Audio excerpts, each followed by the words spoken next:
A paz do Senhor, meus irmãos. Amém. Estávamos com muita saudade de vocês e é uma honra, é uma alegria poder estar com vocês nessa noite. Como eu sempre digo, na qualidade de servo para poder servi-los. Hoje com a minha esposa, que está com vocês a primeira vez aqui na igreja no Ministério de Perus, e ela veio aqui não só conhecer São Paulo, mas principalmente conhecer os irmãos, que a gente tem falado muito, e bem do Ministério de Perus, dos irmãos, e a gente teve a oportunidade de poder trazer ela aqui para poder conhecer mais de perto os irmãos. E também é uma alegria poder vir aqui nessa cidade, e principalmente na igreja, poder servir aos irmãos, como diz a Bíblia, com temor e tremor, especialmente porque o tema é um tema muito apropriado, principalmente nos dias em que nós estamos vivendo. Fico grato a Deus pela oportunidade, feliz em rever o pastor Elias, por extensão toda a sua casa, o ministério da igreja, toda a sua família, o corpo da igreja. Graça e paz a todos, irmãos.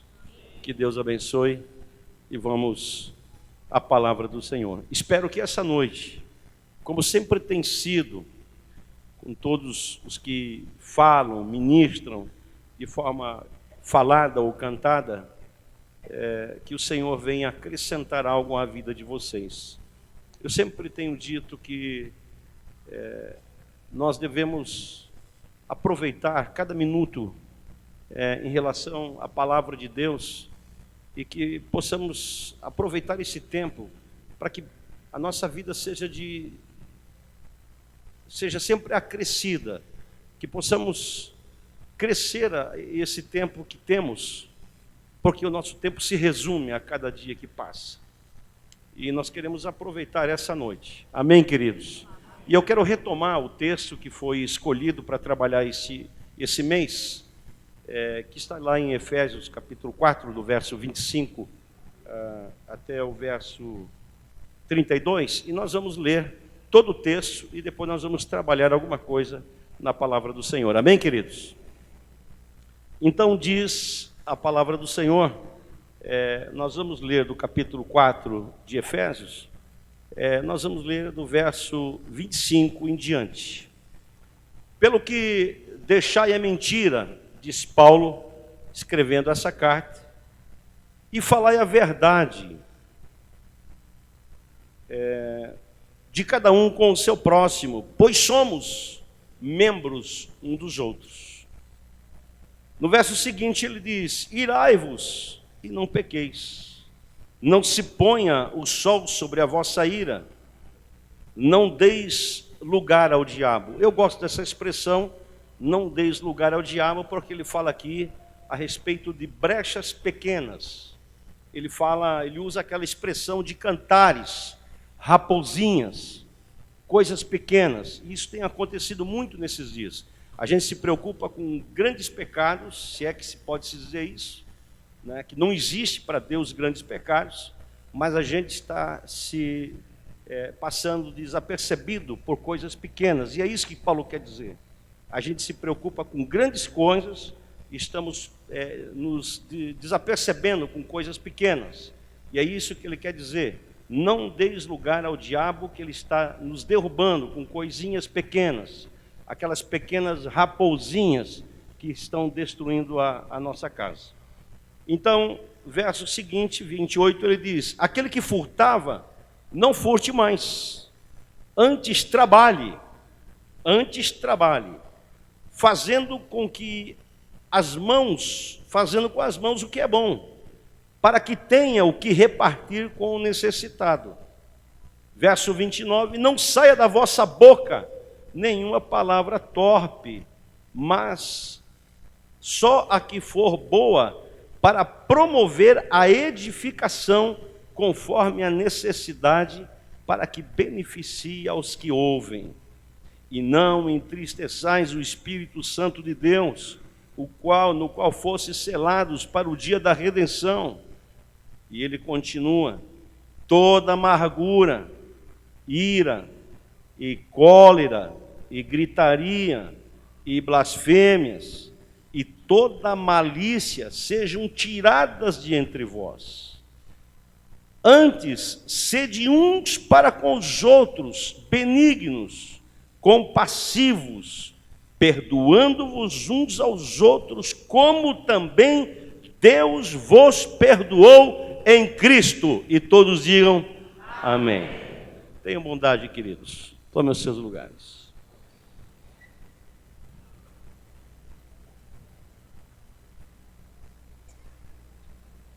Meus amados, assim que recebi o convite para estar aqui com vocês, eu confesso que comecei a rabiscar algumas coisas, comecei a buscar de Deus alguma coisa, porque eu acho muito estranho, muito esquisito, se é que eu posso usar essa expressão, mensagem pronta.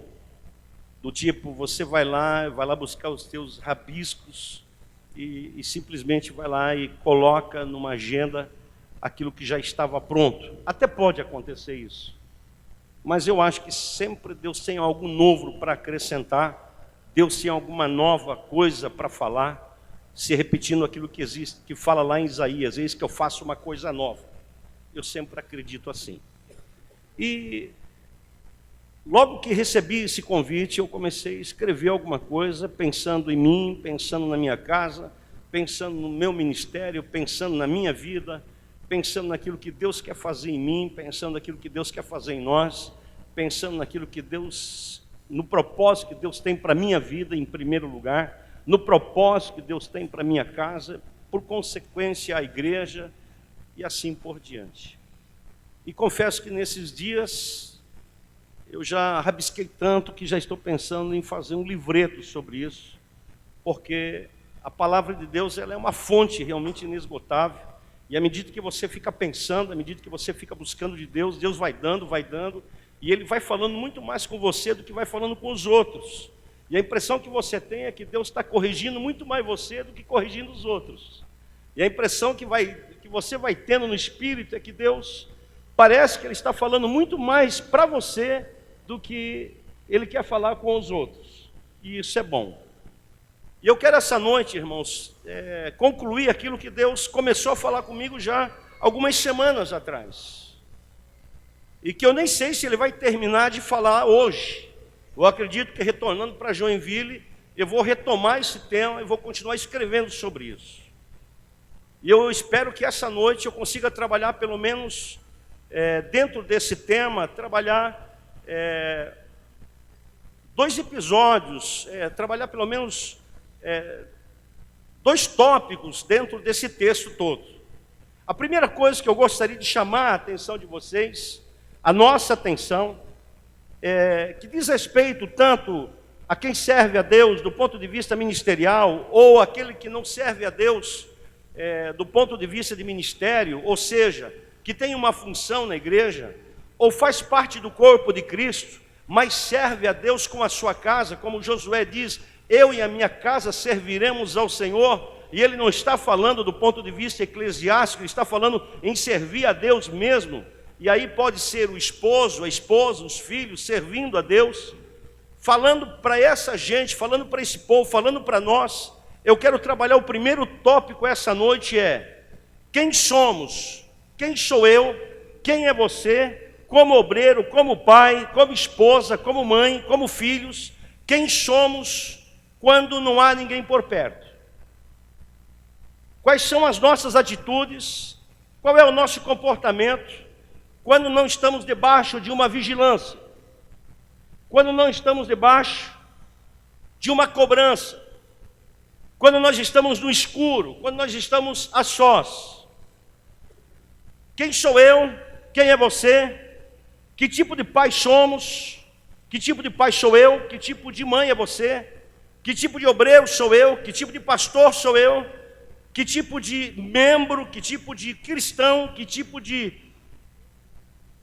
gente, de comunidade, de igreja somos quando não há ninguém por perto? Essa é a primeira coisa que eu gostaria de trabalhar essa noite. Porque quando Paulo fala aos Efésios, a impressão que dá é que ele está falando por um ambiente só. Mas quando nós estamos todos reunidos, tudo é muito simples. Porque tudo favorece. Os hinos, o ambiente, a palavra. Todos levantam as mãos, todos adoram, todos cantam, todos contribuem, todos choram. Mas a verdade é que daqui a 30, 40, 50 minutos, 1 hora depois, nós estaremos vivendo um outro ambiente. E cada um vivendo um ambiente diferente. Seu trabalho, sua casa, e vem a segunda-feira e os ambientes eles vão se diversificando. E cada um vai viver o seu mundo de guerra. Cada um vai viver o seu mundo de batalha.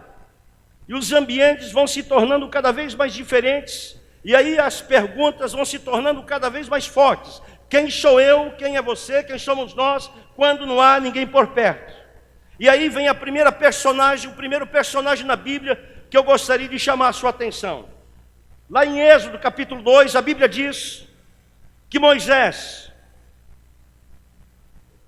quando ele viu que um dos seus irmãos hebreus estava sendo subjugado por um egípcio, sendo maltratado, a Bíblia diz que ele olhou para a direita, olhou para a esquerda, olhou para trás, olhou para frente, vendo que não havia ninguém, ele matou o egípcio.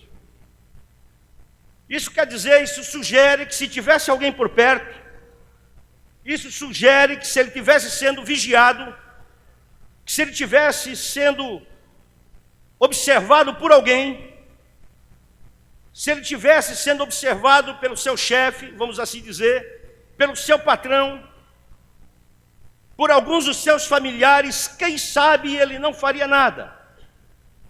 Mas, no entanto, porque ele se sentiu só, ele estava no escuro, não havia quem o acusasse, não havia ninguém para poder acusá-lo, pensava ele foi lá e cometeu esse assassinato. Mas como diz a Bíblia, em Hebreus capítulo diz, a Bíblia diz em Hebreus que Deus tudo vê, não há nada que se esconda de Deus. Um dia tudo vem à tona. Escute o que eu vou te dizer, meu irmão. A Bíblia diz que não se esconde nada de Deus. A gente pode esconder alguma coisa de Deus por um pouco de tempo, mas não por todo o tempo, meu irmão. Uma das coisas que nós precisamos ter em mente é sobre o juízo de Deus. Às vezes não pode ser, às vezes não é imediato, mas um dia vem, um dia aparece, um dia vem à tona, um dia se descobre. Não há nada tão distante que um dia não se aproxime, não há nada tão oculto que um dia não se revele. Um dia aparece. E esse problema que Moisés cometeu, esse assassinato, apareceu. Mas essa não é a questão é quem sou eu quando você está sozinho. Quem sou eu quando eu estou sozinho? Que tipo de obreiro sou eu? Que tipo de pai sou eu? Que tipo de esposa sou eu? Que tipo de filho sou eu? Que tipo de membro? Que tipo de cristão? Que tipo de comportamento? Que tipo de atitude somos, andamos, agimos quando nós estamos só? Alguém diz que reputação é aquilo que os homens veem em nós, mas caráter é aquilo que Deus sabe de nós.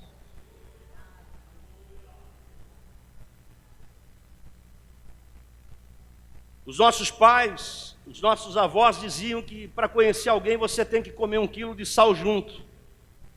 Comer sal demora, irmão. Ninguém come 1 quilo de sal rápido. Sal, para comer sal demora. Mas você não precisa comer 1 quilo de sal com Deus, não. Ele olha para você e conhece você instantaneamente. Ele já sabe quem você é. Porque a Bíblia diz que Deus tem olhos de fogo e consumidor. Ele entra lá dentro e já faz o perfil de quem você é. Você pode enganar quem você quiser, você pode enganar a esposa, enganar filho, enganar pastor, enganar o Senhor, enganar o teu patrão, mas Deus nós não enganamos. Então a questão é: quem sou eu quando nós estamos sozinhos?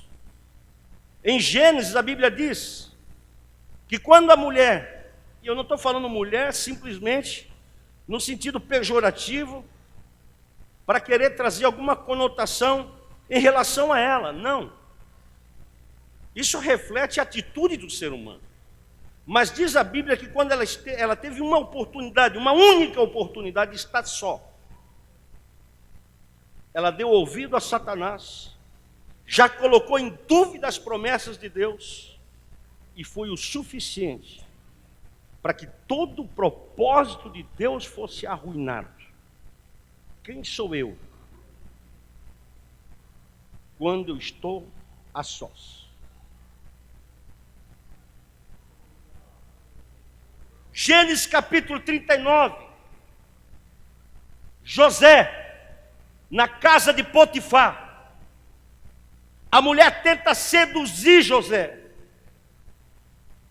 tinha tudo nas mãos para cometer um pecado, e ninguém ficar sabendo, entre aspas, mas ele sabia que o Deus a quem ele temia, mas humanamente falando, do ponto de vista de como a humanidade, o mundo sem Deus julga, tinha tudo para fazer as coisas escondidas, as ocultas. Mas diz a Bíblia que ele diz para a mulher: minha senhora, o Senhor a quem eu sirvo nessa casa tem confiado tudo a mim, todos os bens exceto a senhora. Porventura cometeria eu tal pecado com o meu Senhor e ao meu Deus, a quem eu sirvo com tanto tremor? Quem sou eu quando estou só? Irmão, eu vejo hoje as pessoas tentando servir a Deus, tentando provar fidelidade quando estão debaixo de uma vigilância. Mas não é isso que Deus quer. Isso é adoração inútil. Para mim, uma adoração inútil. Jesus disse: vocês me adoram, mas adoram da boca para fora. Porque eu quero ver a adoração no escuro. Eu quero ver essa adoração quando ninguém estiver perto de vocês. Quando vocês tiverem chance de serem infiéis, e vocês provarão a fidelidade. Quando mandarem levantar uma estátua, e tiverem a oportunidade de adorar no escuro, e vocês vão subir para o quarto de oração, e vão dizer: não me dobrarei, só Ele a servirei, só a Deus servirei. Quem é você, quem somos nós quando nós estamos sozinhos, quando temos a chance de dizer não a Deus, e ninguém vai ficar sabendo, mas vamos dizer sim. Lembro de Paulo e Silas, prenderam, jogaram na prisão, jogaram no toco. À meia-noite diz a Bíblia que Paulo e Silas oravam, sozinhos, cantavam, sozinhos. E diz a Bíblia que a prisão começou a estremecer. Os cárceres começaram a se abrir. Quem sou eu? Quem somos nós?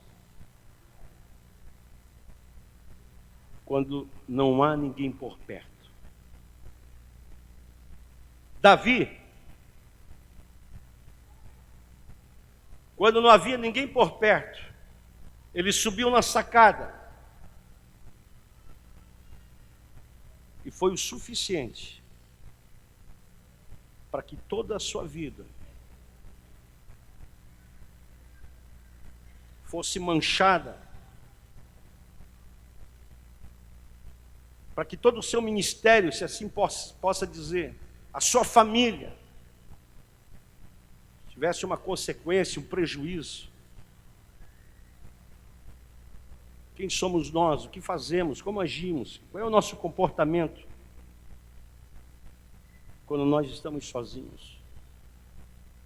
Quando Jesus disse aos fariseus: vocês dizimam, vocês ofertam, vocês fazem tudo isso porque vocês querem ser aplaudidos pelas pessoas.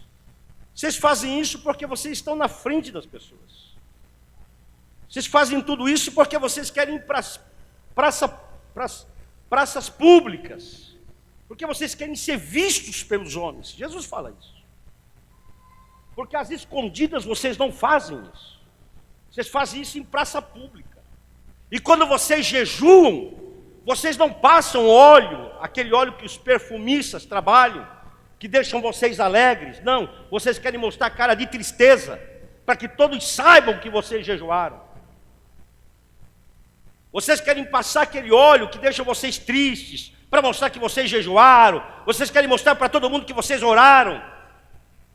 Mas quando vocês estão sozinhos, vocês não são assim. Vocês são como sepulcro caiado. Vocês são bonitos por fora, mas vocês estão podres por dentro.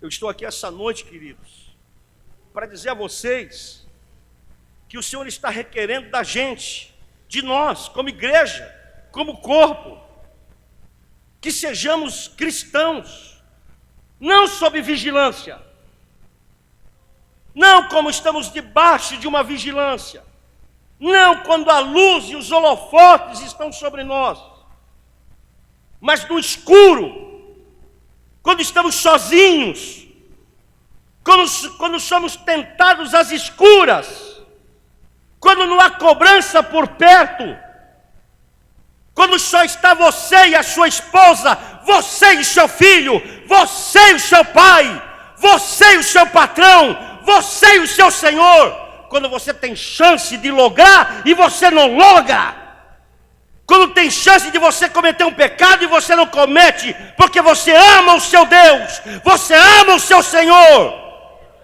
Se você está entendendo, levante as mãos e diga amém. Paulo escreve aos Colossenses e diz: vós, servos, obedecei aos vossos senhores, não com aparência. Não vai produzir só porque ele está perto. Não, então ele está perto, então eu vou produzir. Mas quando ele vira as costas, aí não produz. É isso que Paulo diz: produza quando ele está perto, quando ele está ausente. Seja fiel na presença e seja fiel na ausência. É isso que Jesus, é isso que a Bíblia diz. Seja fiel ao Senhor quando você está na presença dos seus senhores ou na ausência dele. Seja fiel quando você está na igreja, ou com profeta ou sem profeta. Seja fiel.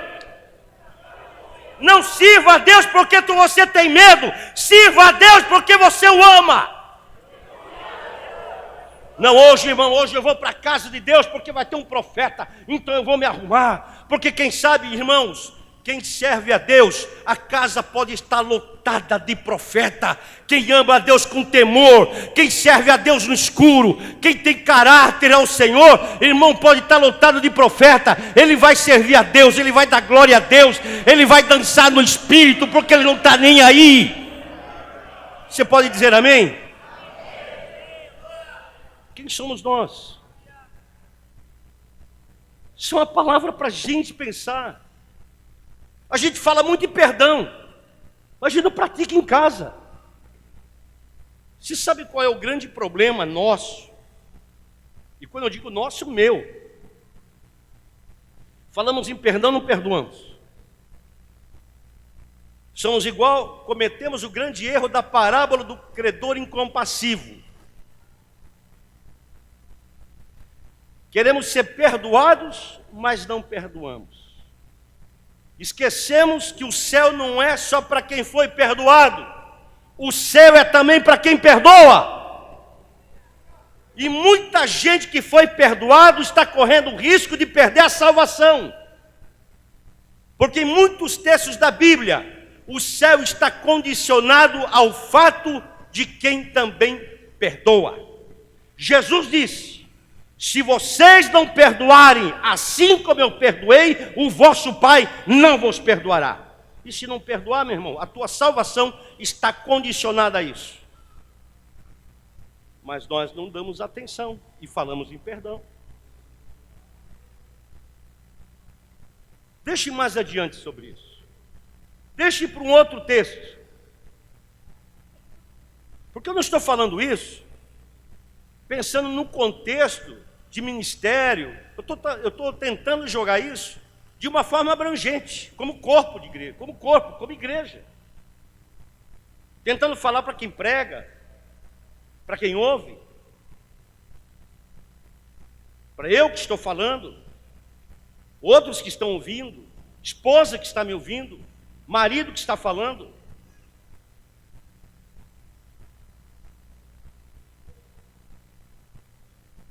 Pessoas que vão sair daqui, vão para casa, vão enfrentar o trabalho amanhã, vão ter chance amanhã de produzir 100% na presença do patrão e produzir 100% na ausência dele, mas vão ter condições, vão ter a chance de produzir 70% na ausência dele. Você está entendendo o que eu estou dizendo? E isso é pecado. E tantas outras coisas que a Bíblia fala. Mas deixa eu falar outra coisa. Em Eclesiastes, capítulo 10, e no verso 1, a Bíblia diz assim: nós entendemos um pouco sobre unguento, sobre perfume, sobre óleo, e um pouco sobre moscas. No Novo Testamento, a Bíblia compara Belzebu, do diabo, Satanás, diz que ele é o pai das moscas, chama Satanás, diabo, de Belzebu, o deus das moscas. E quando a Bíblia fala de moscas, a Bíblia fala de algo nojento. Quando você fala em moscas e pensa em moscas, você já pensa em algo, em carne, em estado de putrefação, lixo, sujeira. Você condiciona moscas a algo sujo. Correto? Quando você pensa em unguento, você pensa em algo cheiroso, perfume, essência de planta. Não é? Você pensa algo gostoso. Você lembra daquela palavra daquela mulher de Jesus que derramou todo aquele unguento aos pés dele? Aquele unguento que foi preparado. E unguento o que é? Unguento é um óleo puro que você coloca a essência de flores ou de planta, sem o álcool. Não é esse tratamento que se faz hoje, industrializado, mas é o puro, a essência pura da planta, do perfume, colocado dentro do óleo.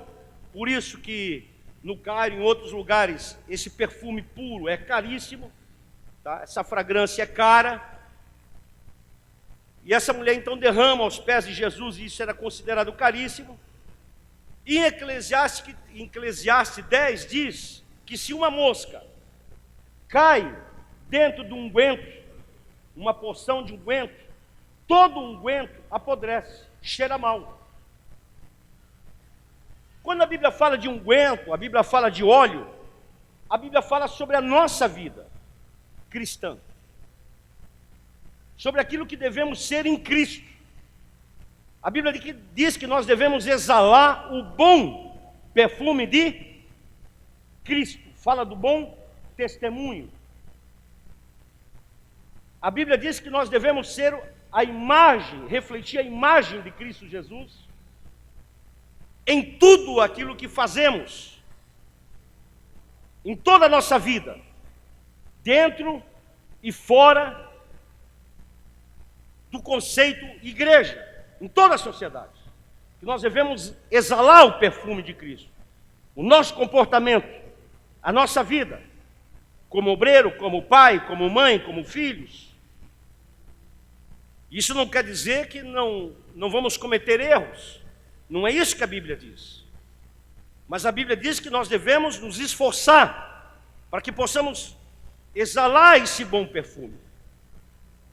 dar o máximo para isso, nos esforçar o máximo para isso, para que esse perfume ele possa contagiar outras pessoas.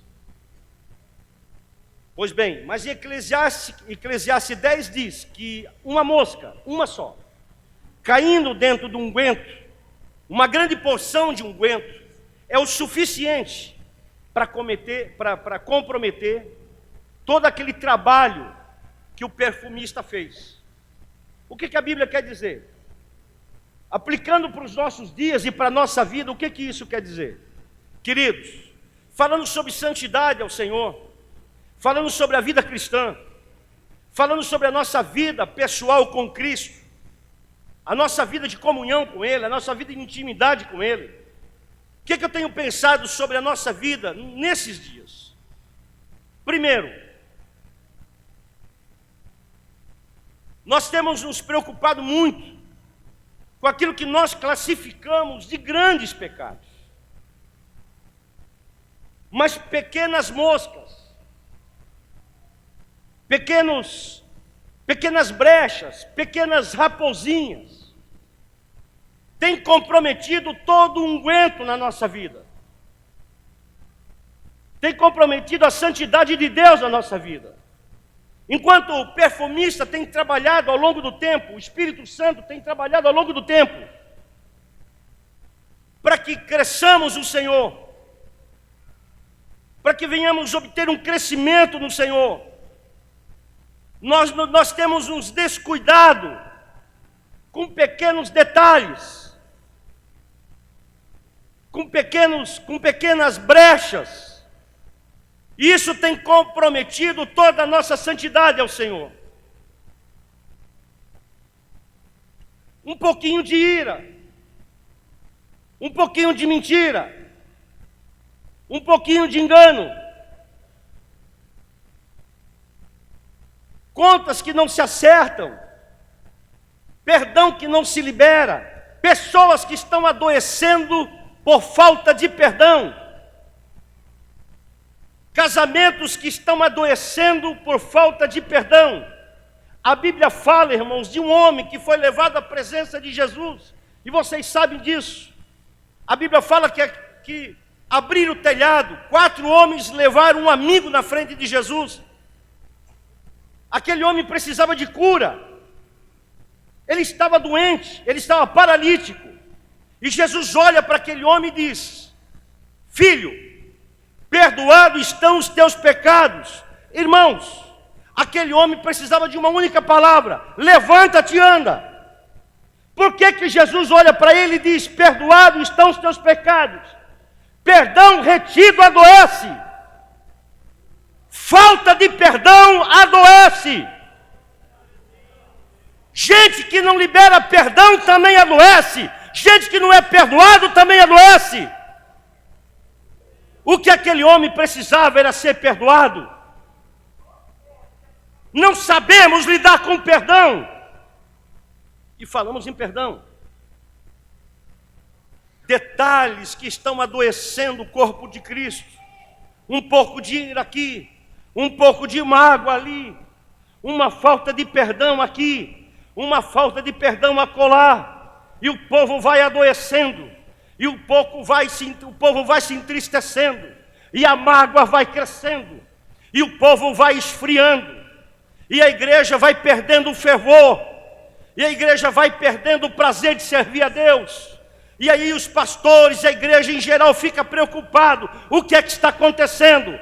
É muita mosca no óleo. Precisamos fazer algo para que o unguento, o óleo do Senhor, volte a ser original e essa impureza seja tirada.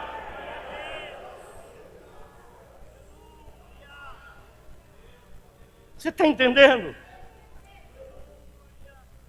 E se vocês olharem para o texto, mosca, irmãos, é algo quase que imperceptível. Uma mosquinha. Uma mosquinha. Irmãos, e outro detalhe.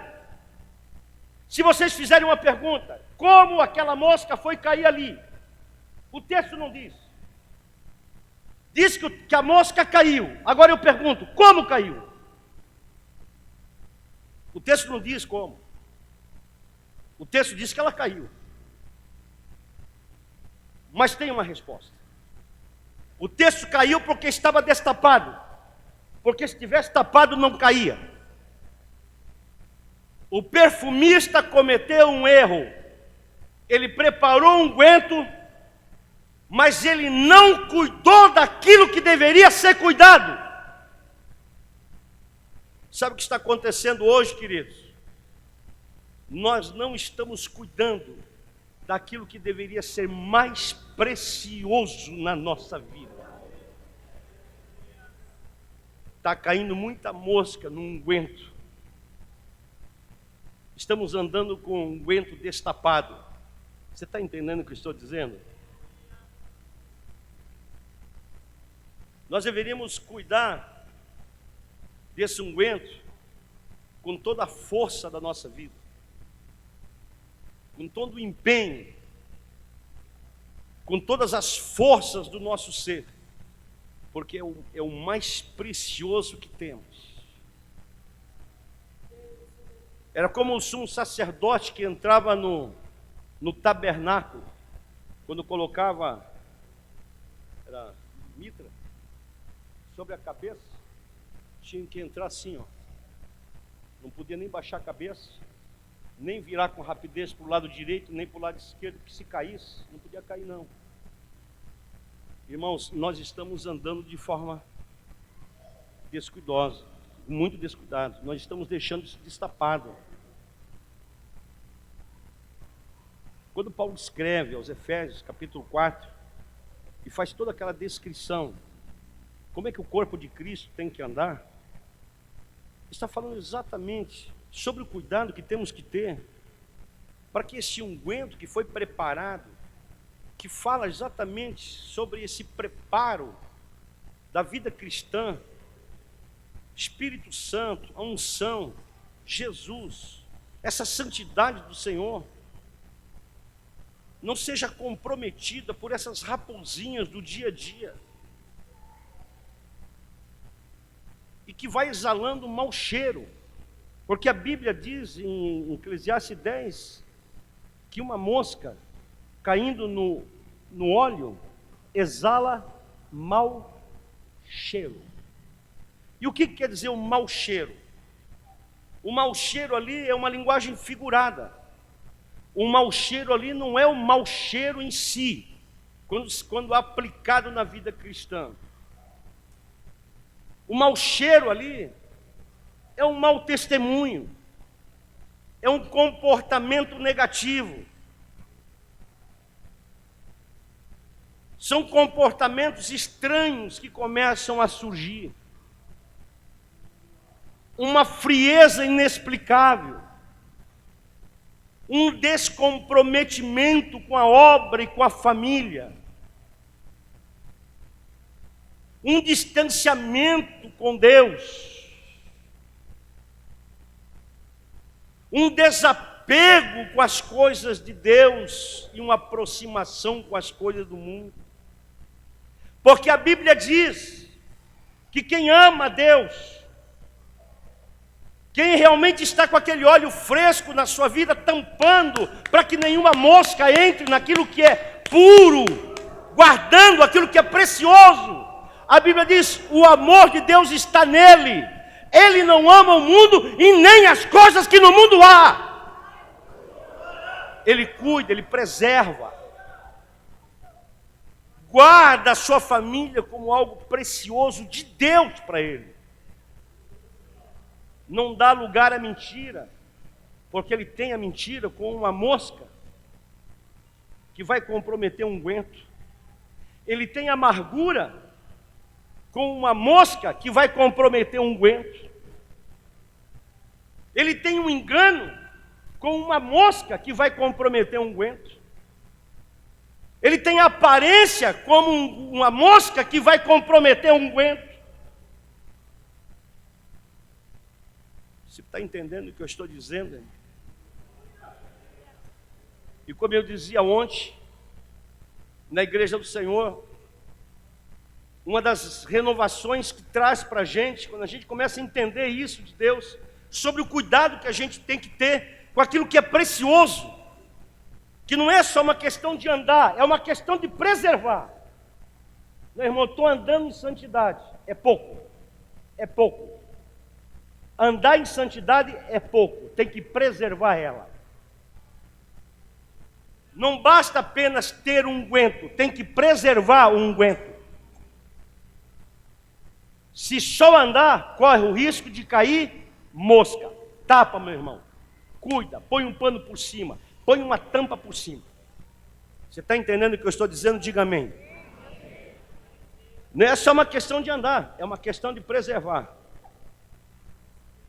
Isso é um princípio bíblico. Cuida do que é teu. Deus te deu? Deus te deu, meu irmão? Sim ou não? Se Deus te deu, levante uma das suas mãos e diga bem alto, glória a Deus. Levante as duas mãos com muita alegria e diga, Deus me deu. Então, irmão, abraça você mesmo e diz, então eu vou cuidar daquilo que Deus me deu. Vai cuidar. Isso serve para nós. Mas não é legalismo, queridos. Aí que está, não é se cuidar quando você está sendo vigiado. Retomo o que eu disse, não é cuidar quando você tem holofote e lâmpada em cima de você. Não é cuidar quando a luz está em cima de você. Não é cuidar quando as pessoas estão te olhando. É cuidar quando ninguém está perto de você. Quando você está sozinho e o diabo vai tentar você, você vai dizer, não, isso aqui é meu, Deus me deu, esse unguento é meu, esse óleo é meu, a santidade é minha e eu não vou te entregar. Esse é o princípio de Deus para nós. Para que nunca você ouça as mesmas palavras que os fariseus ouviram.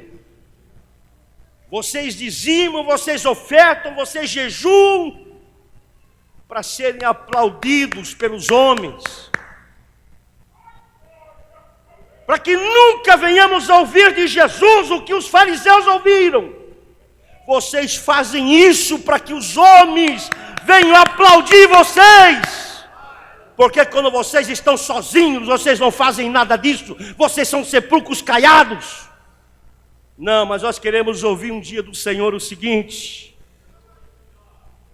vocês estiveram a sós, e no fragor da batalha eu vi vocês.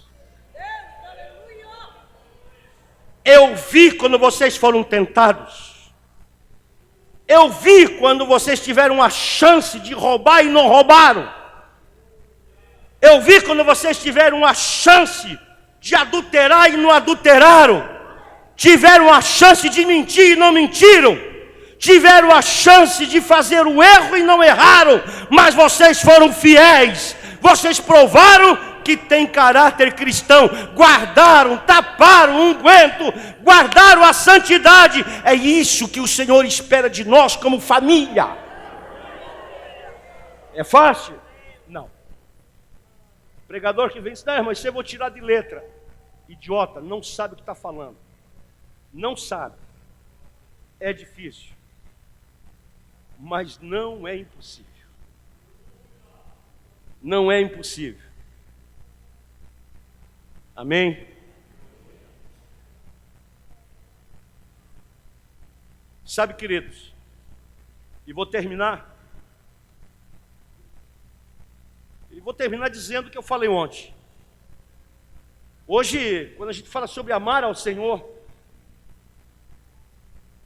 à medida que a gente vai crescendo no Senhor, vai crescendo por experiência e crescendo pela experiência dos outros, que a gente tem que parar para ouvir. À medida que você vai crescendo por experiência, vai crescendo pela experiência dos outros que estão aprendendo com Deus.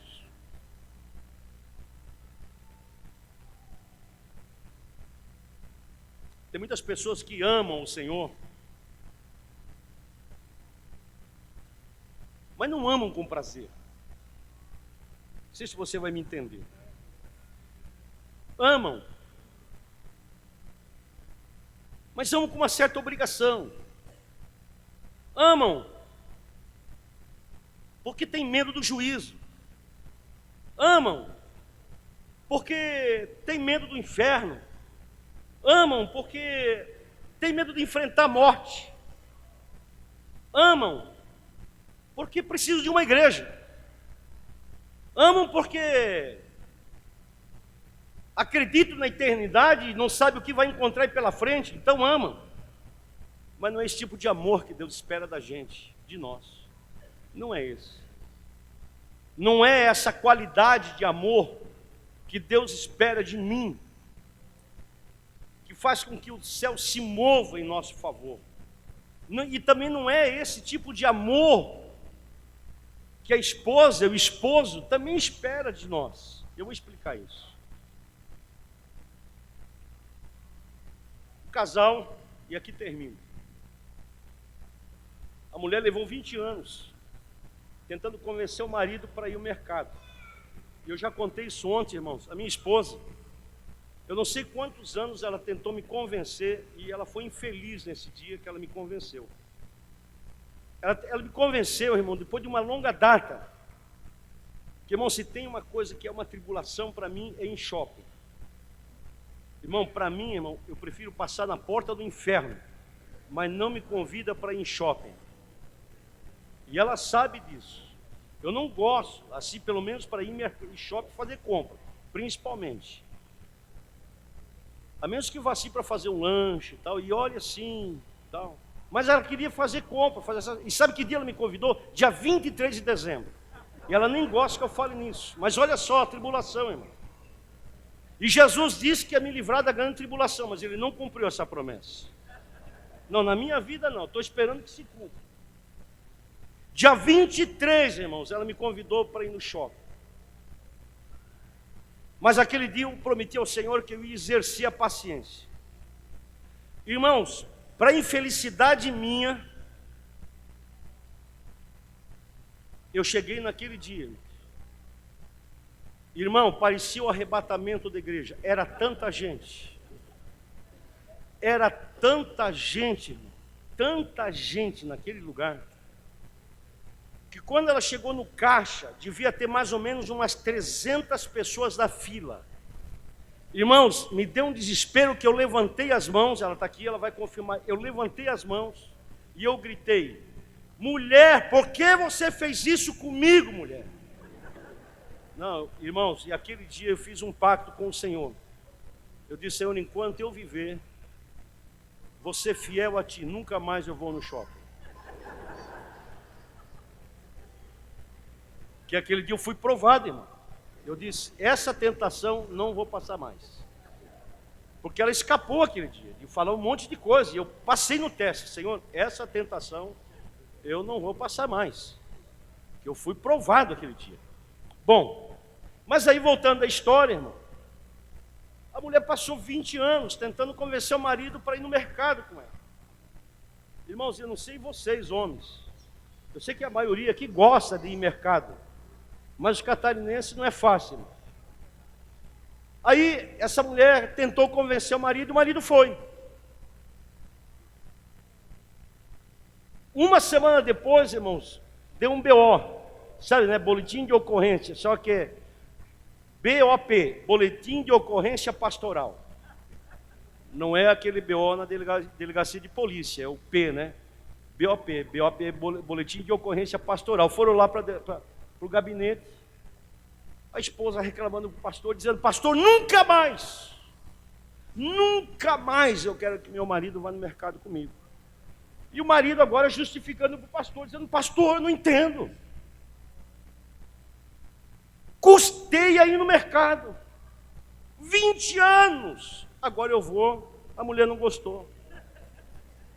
E o pastor ficou ali naquela luta, sabe como é que é pastor, né, irmão? Querendo conciliar as coisas, tal, tentando arrumar um negócio, e aí vai entender o que está acontecendo, perguntou para ele: mas o que foi? Disse: pastor, não estou entendendo. Eu fui, ela não gostou, e ela dizendo: pastor, é o seguinte, vou explicar o que aconteceu. Se for para ir como ele foi, então não quero nunca mais, porque eu queria que ele fosse com prazer, não porque eu pedi. Não porque eu queria que ele fosse, mas eu queria que ele sentisse prazer no ir. Que ele fosse com alegria.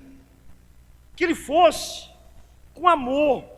Não que ele se sentisse obrigado a ir e ficasse lá de cara amarrada. Irmãos, exatamente isso que Deus espera de nós. Não é vir para a casa de Deus, ficar aí sentado como se sentisse a obrigação de vir à casa de Deus. Tem pessoas que vêm para a casa de Deus, irmãos, mas não sentem prazer. Não é esse o amor que Deus quer de nós. Deus quer que você venha para a casa dele, mas sinta prazer, alegria. Que Deus diga assim, não, é esse o amor que eu quero. Que você diga, Deus, eu estou indo, porque eu quero ir, porque eu sinto prazer em te amar. Eu sinto prazer em ir na tua casa. Deus deseja que o nosso comportamento como cristão não seja um comportamento debaixo de vigilância. Você está entendendo? Que o meu comportamento como pai, meu comportamento como filho, meu comportamento como esposa, meu comportamento como... não seja um comportamento como quem está debaixo de cobrança. Mas eu digo, Deus, estou fazendo isso porque eu quero, porque eu sinto vontade, porque eu te amo. Aí nós vamos perceber que algo novo está realmente acontecendo na nossa vida. Foi isso que aquela mulher disse para o marido, olha, se for para você ir no mercado assim, eu quero que você nunca mais vá. Porque eu queria que você fosse com alegria, que você sentisse prazer de ir. Gente, eu termino aqui, essa noite, pedindo duas coisas a você. Primeiro, que você fique em pé na casa de Deus e na presença dEle com alegria. Com muita alegria.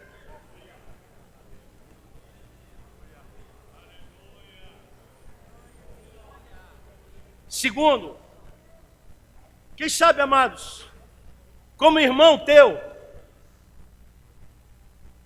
quem sabe eu estou falando para muitas pessoas que essa noite entraram aqui dizendo, pastor, eu estou exatamente assim. Primeiro,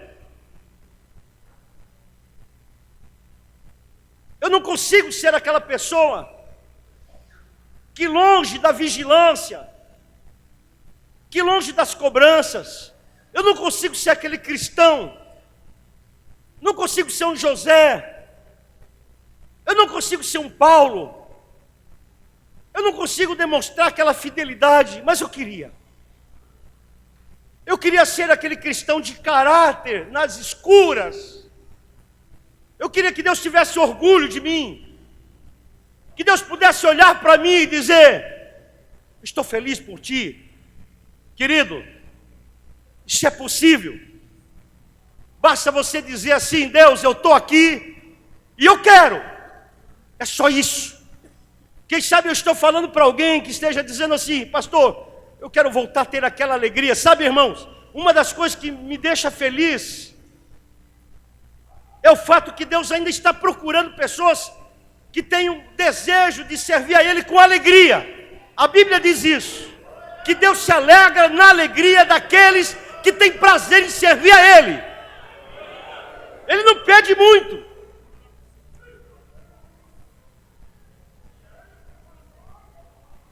Quem sabe eu estou falando para alguém que esteja dizendo assim, pastor, o que eu mais gostaria é fazer aquela oração de Davi, Senhor, posso te pedir algo essa noite? Eu não estou muito interessado em ouro, eu não estou muito interessado em prata não, eu estou igual Davi, está aqui o cetro, está aqui a coroa, só quero te pedir uma coisa, não retira de mim teu Espírito Santo. Tem muita gente, quem sabe, está hoje fazendo essa oração comigo. Ó Deus, vamos fazer um negócio? Eu não quero fazer agiotagem contigo, não. Eu não quero ouro. Eu não quero prata, não, Senhor. Não estou interessado em casa nova. Que adianta casa nova e tristeza na alma? Que adianta carro novo e a alma se despedaçando, Senhor? Mas eu quero fazer um negócio contigo. Devolve a alegria do meu coração, Senhor. Me faz sorrir novamente.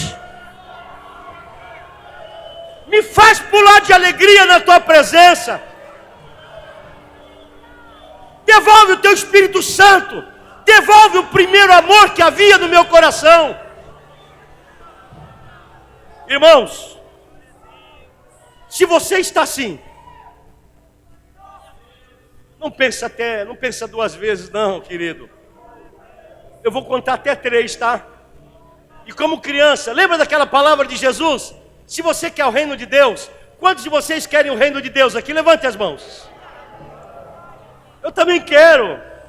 Eu também quero. Jesus disse assim, ó, se vocês quiserem o reino de Deus, então lá vai um conselho. Sejam como crianças. Não fique pensando em duas vezes. Corram para o colo do Pai. Venham até o Pai, abracem Ele. Esqueçam tudo. Querido, chegou a tua hora. Eu sou apenas um canal de Deus para você, nada mais que isso.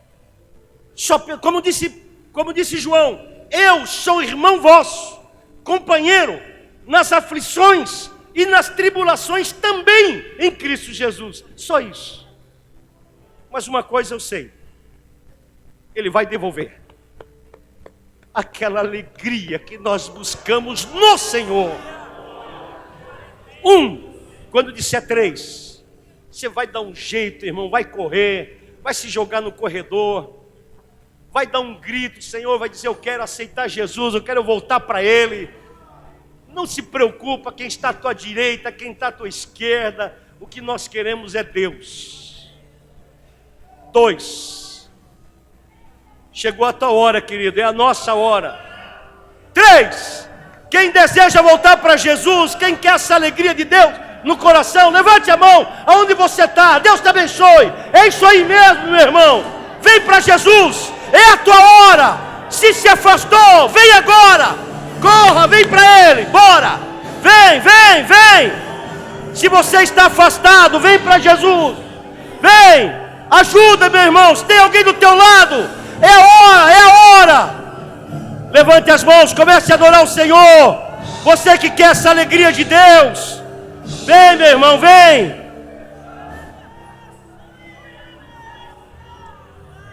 Vamos adorar o Senhor, querido, adore o Senhor. Quero pedir aos irmãos, se for possível, para ministrar uma canção, enquanto os irmãos começam a ouvir ao Senhor. Eu sei que há pessoas que estão aqui, que estão precisando desesperadamente do Senhor. E essa é a hora de Deus para você.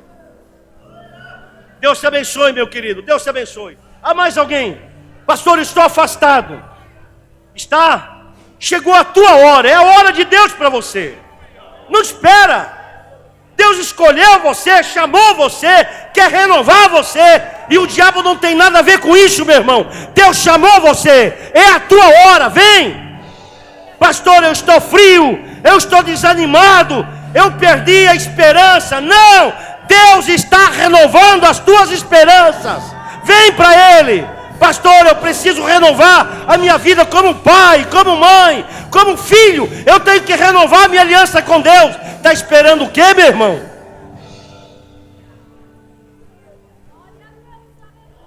Pai, nós queremos orar ao Senhor. Enquanto os teus filhos, enquanto eles se aproximam de Ti, enquanto o Espírito Santo trabalha no coração deles, enquanto o Senhor agita as águas, porque essa é a nossa oração, Senhor. O que mais estamos preocupados é com isso. Quem somos? Quando não há ninguém por perto, Deus, quem somos? Nós queremos ser autênticos, nós queremos ser cristãos. começa a mover a tua igreja. Se você sente do Senhor, irmãos, que Deus está falando ao teu coração, onde você está, comece a dobrar o seu joelho. Deus está falando ao meu coração, que está ministrando ao teu. Se quiser vir à frente, vem. Se quiser dobrar o teu joelho, dobre. Senhor, nós queremos que essa alegria do Espírito seja renovada no nosso coração. Nós queremos que a santidade não seja apenas guardada, mas ela seja preservada, para que as moscas, as mentiras, a amargura, o ódio, a falta de perdão e tantos pecados que nós deixamos passar, Senhor, não venha comprometer esse unguento, esse óleo